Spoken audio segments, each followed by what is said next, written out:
Module 11 focuses on Nietzsche as the primary reading, but it also takes a look at the development of Western thought and how it snowballed into the genocidal destruction of the 20th century. For Nietzsche, the question of morality is central. It must be central because it very much plays into the whole understanding of the world and ourselves. The thing to really note is how often Nietzsche keeps coming back to the varieties of religious ideas as a point to argue for, argue against, or demonstrate the variety of problems. With his impressive grasp of history, the religious factors are not merely taken as is from his environment. They are tracked back through history for a thorough philosophical and psychological examination. This is another reason why we have been insisting on developing the understanding of ideas. So, let's get into Nietzsche's ideas on morality. The first bit that Nietzsche offers us is the tracing of morality to its source, which he identifies with the powerful individuals. What the powerful are people who can be fully themselves, with no cause to justify themselves to others and no need to pretend. That means that they are able to live honestly. The powerful look at themselves, and whatever is good for them, they consider to be good. Whatever is bad for them, they consider to be bad. That means that they are, in a sense, creating the values. These values are located on a good to bad scale. The good is what is beneficial to the powerful, the bad is what is detrimental. Notice that this is not so much a moral reading as a functional one. Those who do not embody the good qualities are below the powerful, and they are subject to anything and everything that the powerful decide to do with no recourse.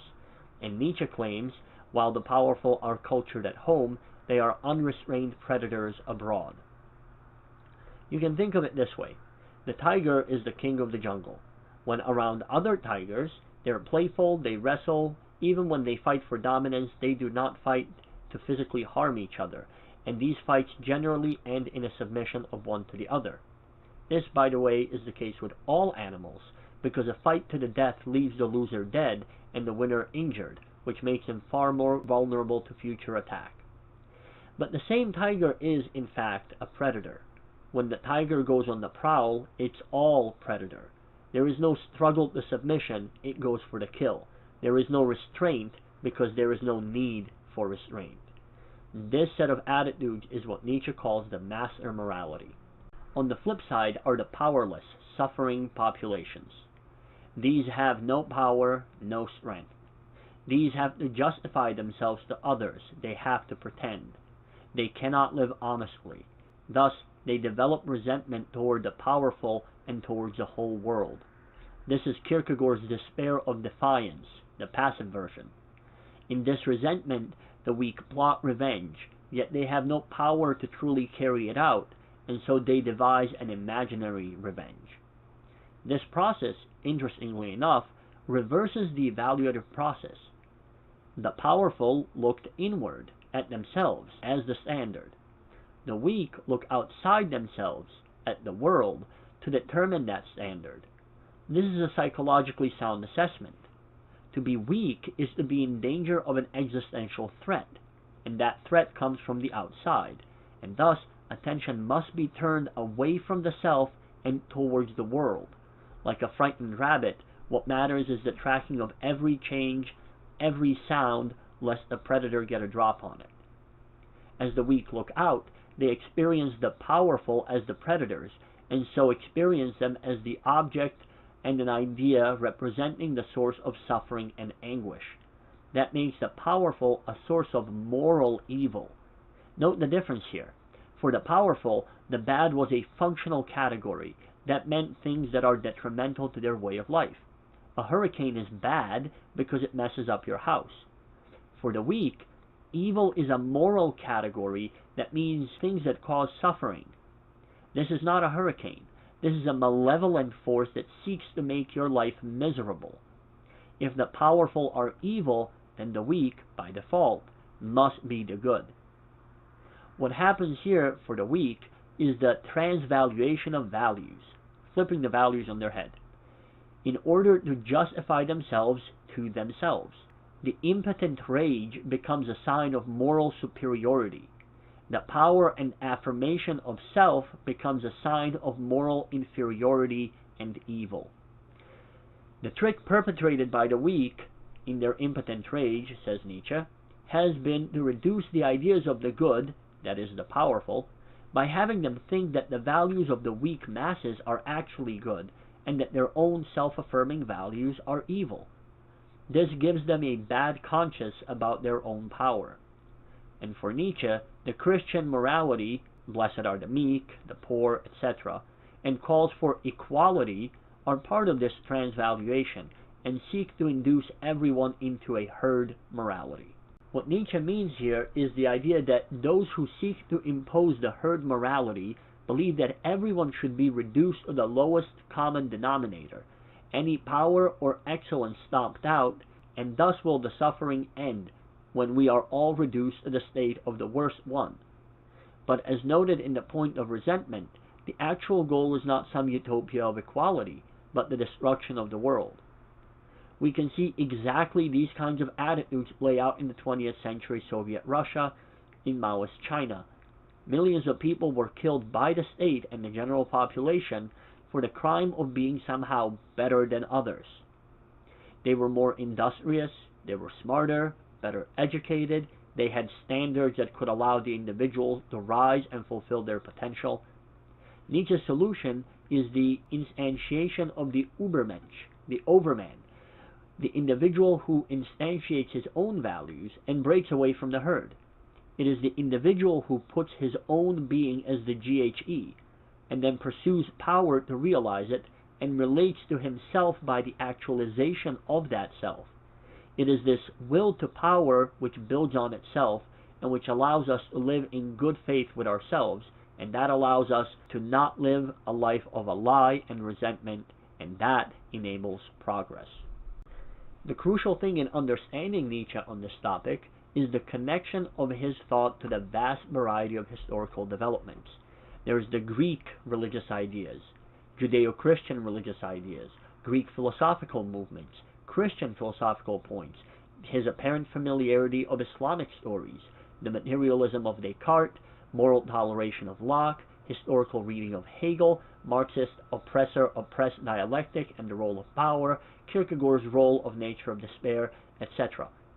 In fact, Nietzsche was livid over the reception of Thus Spake Zarathustra, in that no one bothered to ask about the very strange name, which Nietzsche took from the founder of Zoroastrianism. Nietzsche himself is a very careful thinker, whose ideas are anchored throughout the vast variety of human history and thought. If you're missing the knowledge of these factors, it is exceedingly easy to get him wrong. Now that we have this background development of philosophical thought, it's rather useful to see how it plays out in human history. It's all too easy to dismiss philosophical ideas as just pie-in-the-sky thinking that is unrelated to anything in particular. But a careful analysis shows us that it is precisely these ideas that have shaped the very history and nature of our reality. The deaths of over 250 million people in the 20th century come as a direct result of such ideas.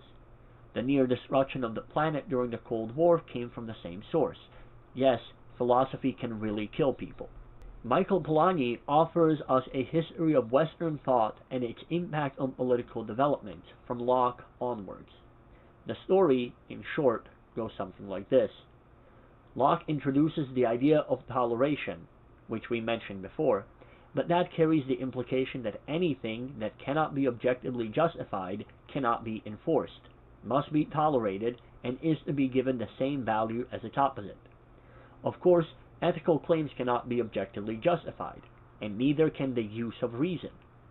This means that the reason why toleration should be accepted, because of intellectual freedom, cannot itself be justified, and that means that its opposite, the destruction of intellectual freedom and the use of reason, as well as absolutely murderous intolerance, is just as good. Obviously, the various philosophers did not make this connection immediately. This all happens in the period of enlightenment, which has already started to strip off any teleological understanding of man. Since Descartes, the quantitative and materialistic interpretation of humanity had been gaining speed. A while later, as these ideas get worked out, we get a purely material human being with no direction, no purpose, and no ability to discern right from wrong, because one is as good as another. Hegel comes in with the historical dialectic, which gives us progress, but it negates the individual and justifies all evil. Marx turns this process the right way up, and instead of being dragged forward into progress, we make progress by force and violence. Kierkegaard identifies the issue of despair as a central philosophical psychological process which will determine the interpretation of the world for the individual and the masses alike. Nietzsche takes some of these ideas and rejects the very notion of morality which had been peddled for 2,000 years and argues that only the strong really live, and that the strong, in their power, are the very source of all actual values. The rest are the herd that does nothing but seek to revenge themselves on the world by tearing it down. The nihilism that had grown in Europe, with the rejection of meaning, of values, of human telos, had left people dejected, lost, incapable of orienting their lives in any direction, because there was nothing to orient towards. Meanwhile, we were told that it is only human ignorance that caused suffering, and with the removal of religion and the advance of science, utopia was just around the corner. Marxism caught the attention of the nihilistic crowd. Their nihilism, plus Marxism, with a bit of Nietzsche's will to power, gave these people a sense of renewal. It gave them access to a secret knowledge about the world. It's all a sham. It's all about power, and on a national level, it's all about national destiny. Hitler presents this idea in the most clear sense when he argues that the powerful have only gained power through all things considered evil. Once they gained that power, however, they turned around and began preaching peace and diplomacy to protect themselves against others doing the exact same thing that got the powerful into power. That is, the whole morality shtick is a lie the powerful use to hold on to their power. In the Marxist states, the same notion is presented from a slightly different Marxist angle.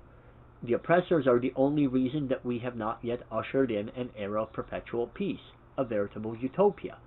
And all that's needed is a bit of murderous violence directed at the oppressors, and the utopia is ours for the taking. All that wonderful scientific advancement that promised a utopia turned towards the murderous aims of the fascists on the right and Marxists on the left.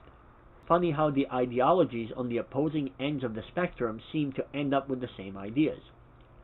World wars shattered the illusion of a hopeful future and showed science for what it was, a tool that does the bidding of whoever holds it. A cure for polio? Yes. VX nerve gas? Yes. Science is not a magical utopia-making system. It's a system for developing ideas. The person coming up with the ideas is what matters. Both Nazis and Marxists took the idea of intellectual liberty to its logical conclusion. If one side is as good as another, then there is no purpose in intellectual freedom. There is no morality. There is only raw power. It was an understanding of the world perfectly in line with the Darwinian ideas, and it almost destroyed the species several times over. The problem, which Polanyi alludes to, is that the historical development of philosophical thought led to a destruction of ideas regarded as traditional values. These values included an objective moral standard, they included the value of intellectual liberty, they included the value of human life, of property, of all things we tend to think as crucial for having a society of any kind. The initial thinkers, like Locke, had assumed that the ideas of morality and intellectual liberty were ideas that we all inherently shared. That is, these ideas were not dependent on the source of other values in their societies, most often being religious. And so, they assumed that you could do away with the sources of values, but keep morality and intellectual liberty. Turns out, that does not work. Morality and intellectual liberty are values, and all values need to be anchored in something, or they can be done away with. After removing the traditional source of these values, their space was left empty, and thus the society had no support for any of these values, and simply kept using them as a matter of course, driven forward by social inertia. Once that ran out, once it became clear that there was no reason to follow that course of action, and that it would be clearly detrimental to do so, because there was a cost to acting traditionally, but now there was no payoff, people discarded the pretense of those values and all hell broke loose. The problem is, following World War II, we did not actually come up with anything like a new set of ideas to support the values we have. They're still free-floating and simply waiting to collapse. To give you a simple idea of how unconnected these concepts really are, we can consider torture. Torture used to be bad because human sanctity of life, etc., and that was based on a traditionally religious standard. Sure, torture happened anyway, but there was an argument to be made against it, an objective argument outside of the individual making it. Today, we promise not to torture, but do so if we want to. The only thing that prevents torture is someone else being willing and able to come in and hurt you for torturing. If you have the ability to torture and are either too strong for anyone to attack you, or no one cares, torture is equal to non-torture. There are no limits. Think of it this way. When we speak of human rights, where do those rights come from?